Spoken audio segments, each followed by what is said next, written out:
Hello guys, and welcome back to my channel. If this is your first time seeing my face, hi, hello, my name is Natalia. I make beauty content, fashion, lifestyle, all that jazz. So if you're interested in any of that, make sure to hit that subscribe button down below and hit the bell notification button so you can be notified every time that I post a new video. And hey, while you're at it, you can check me out on Instagram. My handle is going to be right here. So with that said, let's get started. Today I wanted to do a at-home facial because I'm going on strong for like, I don't even know, maybe 60 days in quarantine. I have lost count, seriously.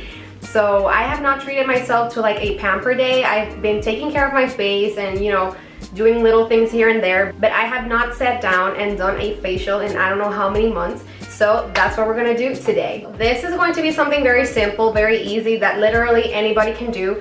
You'll just need like very minimal materials. I'm sure that you have all these things in your house, and if you don't fret because I will give you alternatives. Before we start, I wanna go over a list of do's and don'ts of at-home facials. You must definitely wash your face prior to making any extractions. We need to open those pores and make sure that the skin is clean, because if you start prodding on your face and picking at the things that you're not supposed to pick on, you're gonna make your face much worse. You're gonna leave blemishes behind and possibly even scars. So we're gonna prevent that the best way that we can. You must use extraction tools. If you don't know what extraction tools, they are the ones that look like this one. They have like a round tip on one side, and this one particularly has like a needle on the other side so you can pop those pimples. If you don't have extraction tools, the best thing that you can use are 2 Q-tips, and you can just push into your skin in the most delicate way because we don't want scarring, and try to prevent using your fingers because they carry a lot of bacteria, and that's a thing that we want to prevent. So always make sure that aside from washing your hands prior to doing any extractions or touching your face, never touch your face with your bare hand, because your fingernails are going to dig into your skin and that's going to cause infection, bacteria coming in, tearing of the skin. It's going to bring you a lot of problems that we are not going to deal with. Now the list of don'ts.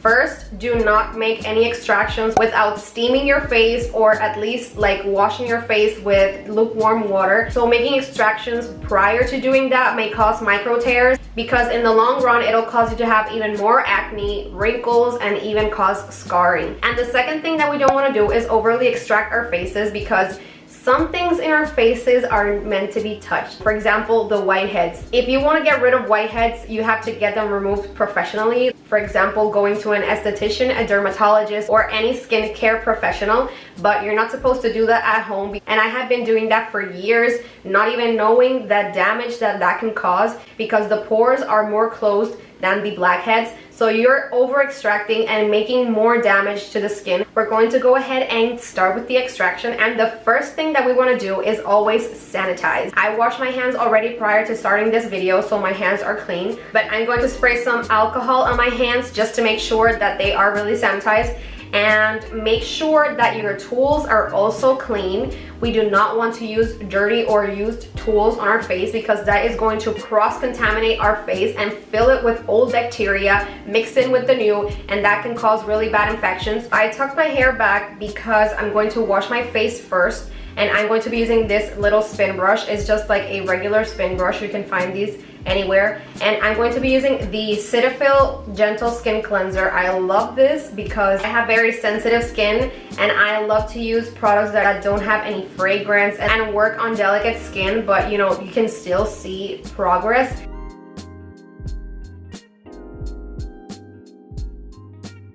Okay, so I'm done cleaning my face, and now I'm going to go ahead and try to open my pores as much as I can. So ideally for this step, you may need a facial steamer. If you don't own one, that's okay. I don't own one either. So I'm going to use warm water with a towel, and I'm just going to be pressing it into my skin to like open up my pores a little bit so it can be easier when I want to do the extraction.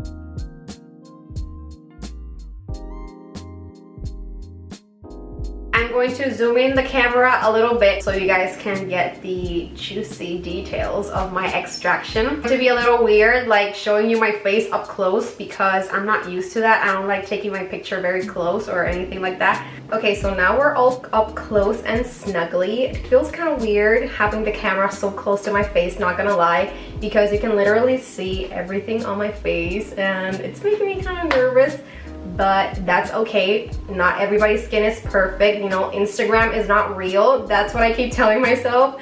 So we're gonna go ahead and start. I'm going to be using the extraction tool that I showed you guys. I love this one because you don't have to press like really hard on your skin for the blackhead to come out. It's like really easy to use.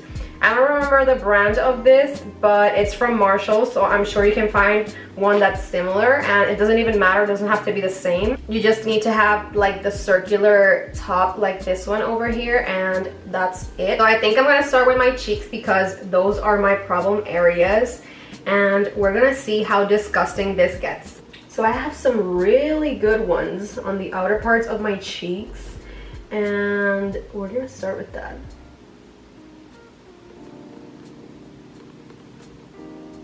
Oh, that was a really good one. I don't know if this happens to any of you, but every time that I touch like these areas of my face, my nose gets like really itchy and my allergies start kicking in. So if I start sneezing mid-video, like that's why. I want to say something real quick, and that is that you're not supposed to press on these areas like really hard, because that's what actually makes your pores bigger. You're messing with your skin more than you should. So just like try to extract the ones that you see that are like popping out already. Those are the ones that you should go for, not like try to extract everything on your cheeks, because it's gonna make your pores bigger. So I have like a big one right here on the top of my cheek. Like I can see it sticking out almost. Yep. Can you see that? I don't know if you can tell, but that was a really, really big one. Wow. It even came out with the root. Like, that's impressive.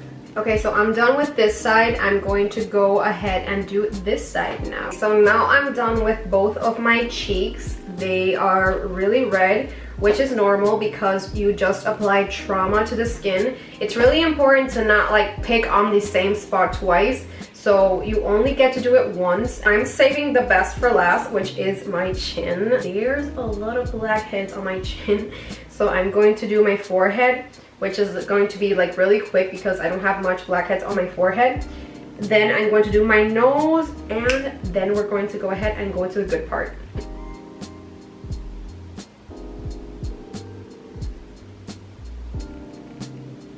Here comes the sneeze. Oh my god. Ugh, that's horrible. Ugh, that one made my eyes water. Oh my gosh. Look how red my face is. Like, that's crazy.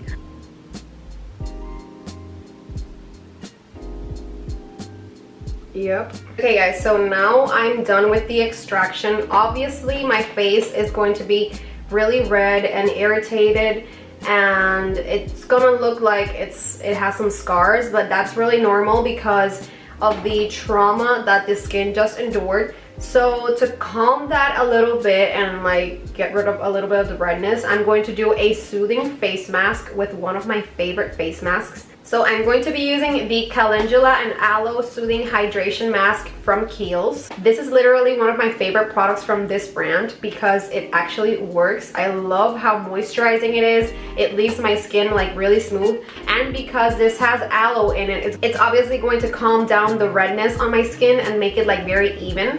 So I'm going to apply a very thin layer of this, leave it on for maybe like 15 minutes, and then I'll get back to you.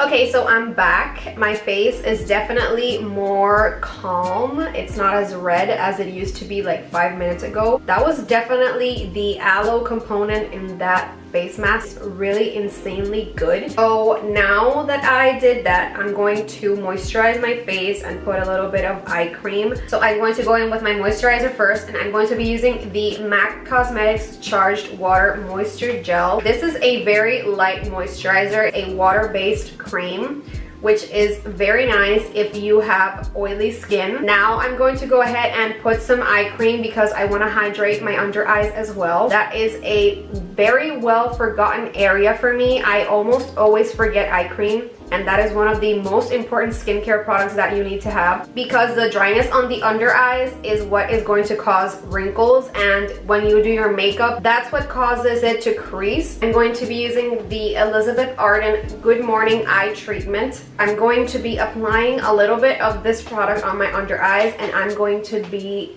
blending it in with my weakest finger because I don't want to strain that area. The weakest finger on your hands is the ring finger. So what I'm going to do is gently tap in the cream.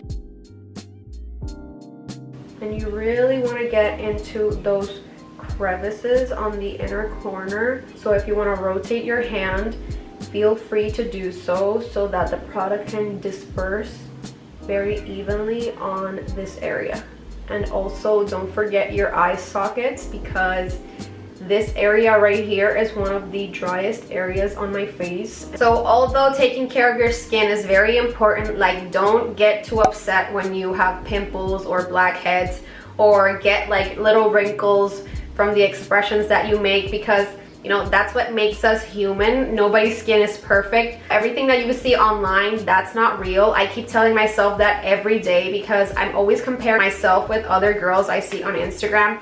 And you know, it's not a very fair comparison because that's not the real person that you're looking at. That is a virtual highlight reel that they want you to see. So always, you know, do things for yourself. Take care of yourself for you. So, you know, take care of your skin for yourself. Do your self-care pamper routine. Everything that'll make you feel better, and especially in these crazy uncertain times that we're living in. You know, I like to focus on things that make me feel better and things that'll make me distracted and, you know, pass the time. Because if I open social media or even watch the news, like I'll get very anxious because the things that are happening, I can't control them, and I have a very big problem with things that I have no control over. So for those of you out there that feel the same way, know that you're not alone, and focus on the things that you can control, which are your hygiene, your self-care, the way that you eat, the way that you exercise. Try to focus on things that will help you better yourself, because obviously there's nothing that we can do in this situation other than staying home if you can, if you have the privilege to do so. So obviously try to do things that'll make you happy, and yeah, that's my tip for you guys. So with that being said, I want to thank you guys for following along on my at-home facial. So I hope you guys liked today's video. As always, don't forget to subscribe down below and hit the bell notification button so you can get notified anytime that I post in the near future. Also, don't forget to like this video and share it so other people can see. And obviously comment down below if you're going to have an at-home facial after watching this video. And if you decide to try any of the techniques that I showed you on this video, make sure to tag me on Instagram. My handle will be over here. And that's it for today, guys. See you on the next one. Bye.